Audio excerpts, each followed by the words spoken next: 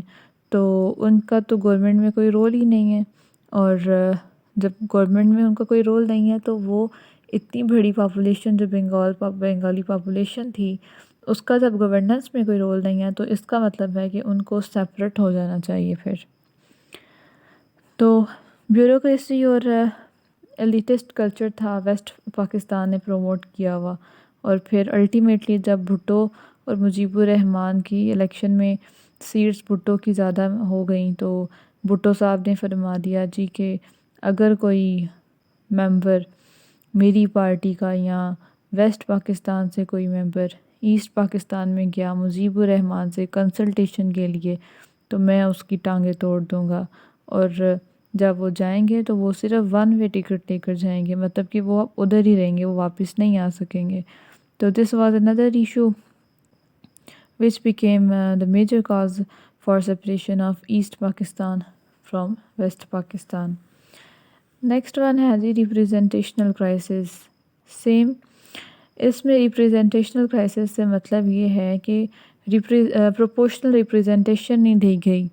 Like جہاں پر population زیادہ ہو اس کی اسمبلی میں سیٹس بھی زیادہ ہونی چاہیے، لیکن ویسٹ پاکستان نے ایسٹ پاکستان کو یہ رائٹ دیا ہی نہیں. بنگلہ دیش جو آج کا موجودہ بنگلہ دیش ہے، جو کہ پہلے ایسٹ پاکستان تھا، وہ اس کو ریپریزنٹیشن دی ہی نہیں گئی پروونشل اسمبلیز میں، نہ کہ نیشنل اسمبلیز میں. ٹھیک ہے. اس کے بعد ہے جی improper distribution of resources. Improper distribution of resources میں کیا ہوا جی، جب کاٹن ٹیکسٹائل انڈسٹریز لگائی گئی ویسٹ پاکستان میں، جو بڑے بڑے بزنس مین تھے، جاگیردار تھے، وہ آ کے کہاں پر سیٹل ہو گئے؟ ویسٹ پاکستان میں. تو ایسٹ پاکستان میں جو اکنامک کہہ لیں گے اکنامک پروگرس تھی وہ رک گئی. انہوں نے یہاں پر آ کے انڈسٹریز لگائیں ویسٹ پاکستان میں، اور ایسٹ پاکستان میں الٹیمیٹلی کیا ہو گئی؟ Economic disparity. تو اس طرح سے ایک وہاں پر ڈیولپمنٹ کا کام بھی نہ ہو سکا، اور پھر سچویشن ایگریویٹ ہوتی گئی، اور الٹیمیٹلی کیا ہوا کہ سپریشن آف ایسٹ پاکستان ہو گئی. اس کے بعد ہے جی ہیٹروجینس کلچر. ہیٹروجینس کلچر تھا یہ تھا کہ ایک طرف تھے پنجابی کہہ لیں یا اردو کہہ لیں، اردو بولنے والے لوگ، اور دوسری طرف تھے جی بنگالی بولنے والے لوگ. اس میں کیا ہوا کہ پروونشلزم اور ریجنلزم کو پروموٹ بہت کیا گیا. لائک پنجاب از سپیریئر، اگر میں کہوں بلوچستان از سپیریئر، پنجاب کے لوگ ہیں وہ حکومت کریں گے، پنجاب کا کلچر بہت اچھا ہے، یا سندھ کا کلچر بہت اچھا ہے. تو اس میں یہ چیز تھی. تو اس میں بنگالی اور اردو کا آپس میں کانفلکٹ رائز ہو گیا، اور یہ بھی کیا بنا، ایک ریزن بنا ان کی سپریشن کی. نیکسٹ تھا جی رول آف آرمی.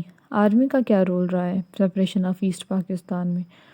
سب سے پہلے تو جب فرسٹ مارشل لا لگایا گیا 1858 کے اندر، اور ایوب خان صاحب جو تھے انہوں نے ایبروگیٹ کر دیا 1956 کا کانسٹیٹیوشن، جس کو کافی حد تک کر لیا گیا تھا ایکسیپٹ.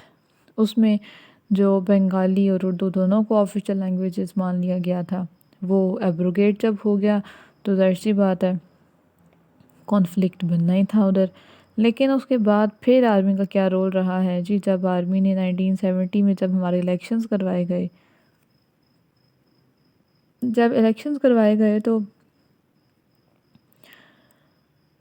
مجیب الرحمان کو زیادہ سیٹس مل گئیں اور ذوالفقار علی بھٹو صاحب کو کم سیٹس ملی. تو الٹیمیٹلی جو لیڈر تھا وہ تو ایسٹ پاکستان سے ہی آنا تھا، جو کہ مجیب الرحمان تھے، لیکن بھٹو کو یہ منظور نہیں تھا. تو اس نے کیا کیا جی، وہاں پر میٹنگز کینسل کر دیں، مجیب الرحمان کے ساتھ کنسلٹ ہی نہیں کیا، اور اپنی حکومت بنا لی یہاں پر. ادھر مجیب الرحمان نے اپنی حکومت بنا لی. ہوا پھر کیا جی، ہوا پھر یہ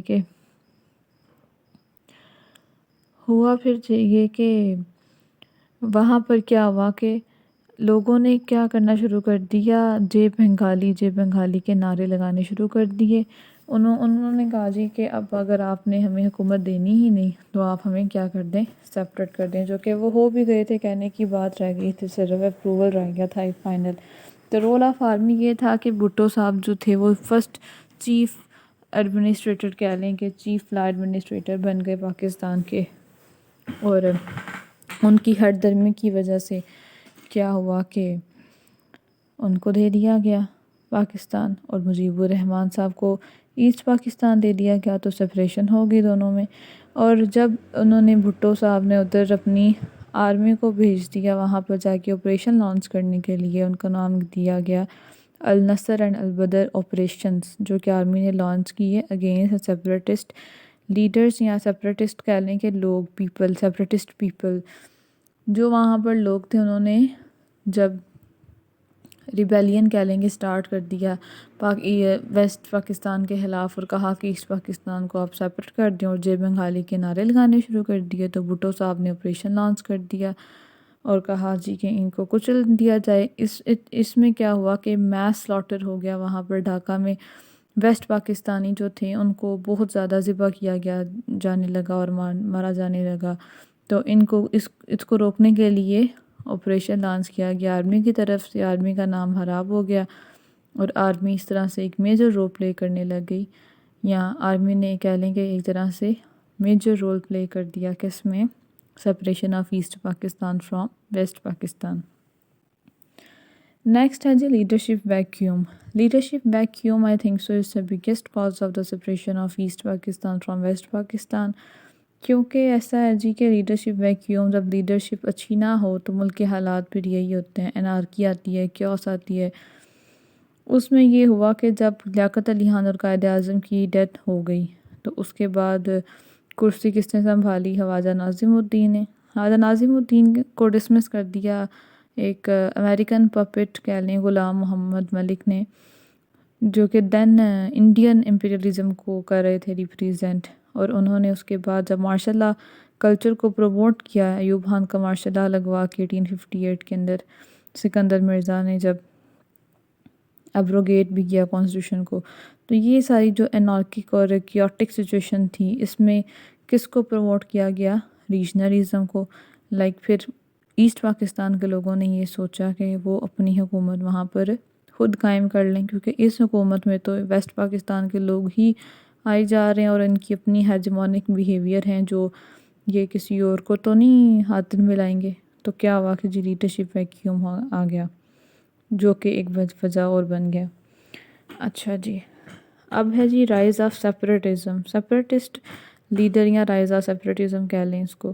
تو اس میں کیا ہوا جی، جو مجیب الرحمن کو زیادہ سیٹس ملی، تو الٹیمیٹلی ہونا تو یہ چاہیے تھا کہ مجیب الرحمن کو آپ دے دیں کرسی، لیکن جو ذوالفقار علی بھٹو صاحب تھے انہوں نے کیا کہا جی، اور جیو بھٹو دے نعرے ابھی تک لگوانے تھے تو انہوں نے کیا کہا جی کہ آپ کوئی بھی جا کے وہاں پر مجیب الرحمن سے میٹنگ نہیں کرے گا۔ تو اس میں کیا ہوا کہ میس سلاٹر شروع ہو گیا وہاں پر ویسٹ پاکستانیز کا، جے بنگال کے نعرے شروع کر دیے گئے، اور اس طرح سے کیا ہوا کہ rise of separatist movement start ہو گیا ادھر ایسٹ پاکستان میں، جو کہ ایک میجر کاز بن گیا، انارکک سچویشن کریٹ ہو گئی 1971 میں، جو وار سٹارٹ ہو گئی بنگلہ دیش سے، انڈین انٹرونشن ہو گئی، تو سارا کچھ یہ چیزوں نے مل ملا کر کیا کیا کہ سپریشن آف ایسٹ پاکستان کو جنم دیا۔ اب ہے جی وار آف 1965۔ وار آف 1965 کہہ لیں کہ جو وار آف 1965 ہوئی تھی، اس میں سپریشن آف ایسٹ اور ویسٹ پاکستان کی جو جغرافیکل ڈسٹینس تھا، کہہ لیں کہ وہ اتنا زیادہ تھا، جو میں نے پہلے بھی ایکسپلین کیا ہے کہ جو سی روٹ تھا کولمبیا کا، صرف وہ ایک جگہ رہ گئی تھی جہاں سے یہ دونوں ریجنز آپس میں لنکڈ تھے، باقی تو سارا کچھ بلاک ہو گیا ہوا تھا۔ تو کیا ہوا جی، یہ بھی ایک ریزن بنا separation of East Pakistan from West Pakistan. So these were some of the causes of separation. I hope you will like it, and kindly subscribe my channel and comment if you really like it. Hello viewers, welcome back to my YouTube channel. I am here with a new topic. So my today's topic